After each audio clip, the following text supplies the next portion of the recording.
శ్రీ గురుభ్యో నమ. శ్రీమాత్రే నమ.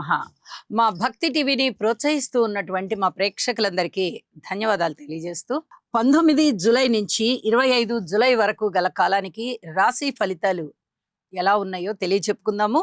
ముందుగా గ్రహస్థితులు. వృషభ రాశిలో కుజుడు, మిథున రాశిలో వక్రించినటువంటి బుధుడు, ఇక కర్కాటక రాశిలో గురుగారు ఉచ్చలో ఉంటూ రవి గారితో కలిసి ఉన్నారు. శుక్ర కేతువులు సింహరాశిలో, చంద్రుడు కన్యా రాశిలో, రాహు వచ్చేసి కుంభరాశిలో, అలాగే శని గారి యొక్క స్థితి సంచారము మీనరాశిలో ఉంటూ ఉండగా వారాంతంలోకి 25 జూలై నాటికి చంద్రుని యొక్క ఫలితము వృశ్చిక రాశిలోకి వచ్చి సంచరిస్తూ ఉన్న కారణం చేత ఈ ఒక్క గ్రహమే మార్పు చెంది ఉన్నది అని చెప్పి తెలియజేస్తూ ఇక గ్రహ సమ్మేళనాల గురించిన ఫలితాలు తెలియచెప్పుకుందాము.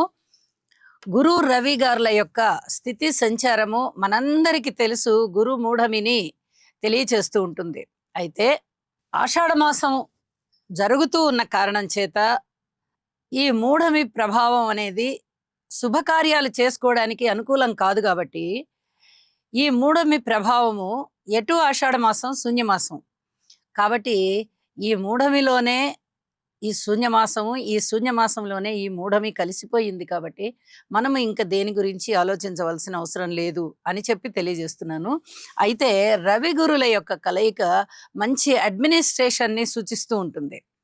అలాగే శుక్రకేతువుల యొక్క కలయిక వైవాహిక జీవితంలో కానీ, వివాహానికి పూర్వమే ఎవరైనా ప్రేమ పేరుతో ప్రేమికులుగా ఉన్నట్లయితే వారి విషయంలో కానీ కొంచెం జాగ్రత్తగా ఉండవలసినటువంటి కాలం. వారి మధ్య అన్యోన్యత లోపించే విధంగా ఉంటుంది. అలాగే అన్నా చెల్లెళ్ళు, అక్క చెల్లెళ్ళు, బంధుమిత్రులు, తల్లి బిడ్డలు, తండ్రి బిడ్డలు, ఇలా ఏ వరస ఉన్నవారైనప్పటికీ కూడా వారి మధ్య ఉండేటటువంటి ఆత్మీయ అనుబంధాలు కూడా కొంచెం దెబ్బతినేటటువంటి పరిస్థితి ఉంటాయి. కాబట్టి చాలా జాగ్రత్తగా ప్రవర్తించుకుంటూ వెళ్ళాలి ఈ సత్సంబంధాల విషయంలో అని చెప్పి తెలియజేస్తున్నాను. ఇక శని గారి యొక్క దృష్టి గురించి చెప్పుకోవాలంటే కుజుని పైన ఉన్నది తృతీయ దృష్టి. ఇది చాలా చాలా చెప్పదగినటువంటి సూచన. ఎప్పుడు కూడా ఇది యాక్సిడెంట్స్ని సూచిస్తూ ఉంటుంది.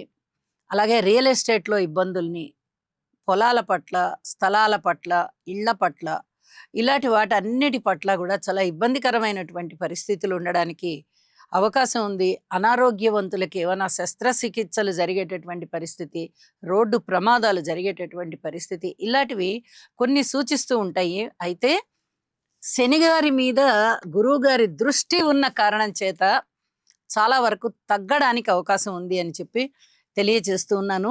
అలాగే శనిగారి యొక్క దృష్టి చంద్రుడి మీద కూడా ఉంటున్నందువల్ల మానసికమైనటువంటి విచారం ఉండడానికి అవకాశం ఉంది అని చెప్పి తెలియజేస్తున్నాను. ఇక వారాంతంలోకి వెళ్ళేటప్పటికీ చంద్రుని యొక్క సంచారము నీచ స్థానంలో ఉన్నందువల్ల చంద్రగ్రహానికి స్తోత్రపారాయణాలు చేసుకోవడం అనేది మంచి ఫలితాన్ని సూచిస్తూ ఉంటుంది. అయితే గురువు గారి యొక్క పంచమ దృష్టి ఉంది కాబట్టి అంత పూర్తిగా మానసికంగా బలహీనులవరు అని కూడా తెలియజేస్తున్నానండి.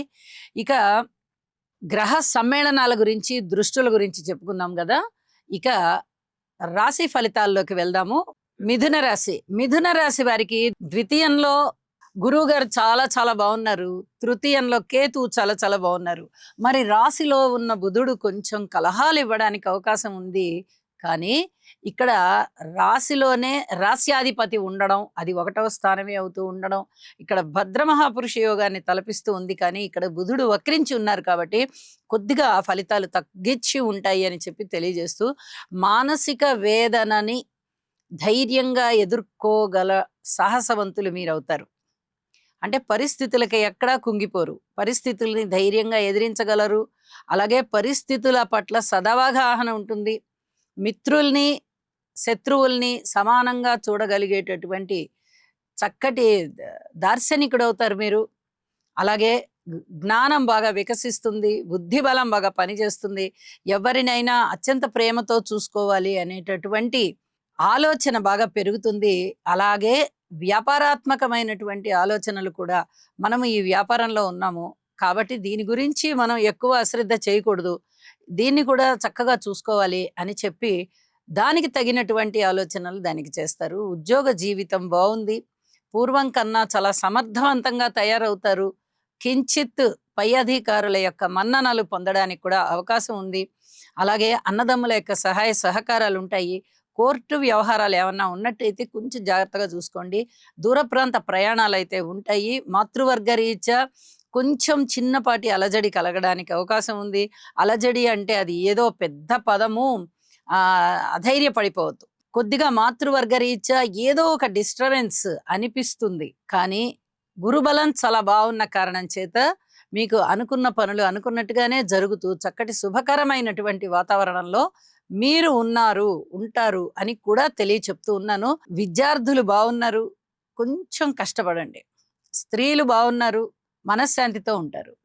అన్నదమ్ములు బాగున్నారు, కుటుంబ జీవితం బాగుంది, వాక్కు బాగుంది. అలాగే సంతానం బాగున్నారు, భార్యాభర్తల మధ్య అన్యోన్యత బాగుంటుంది, దూర ప్రాంత ప్రయాణాలు బాగుంటాయి. అన్ని విధాలుగానూ ఆనందం కలుగుతూనే ఉంది.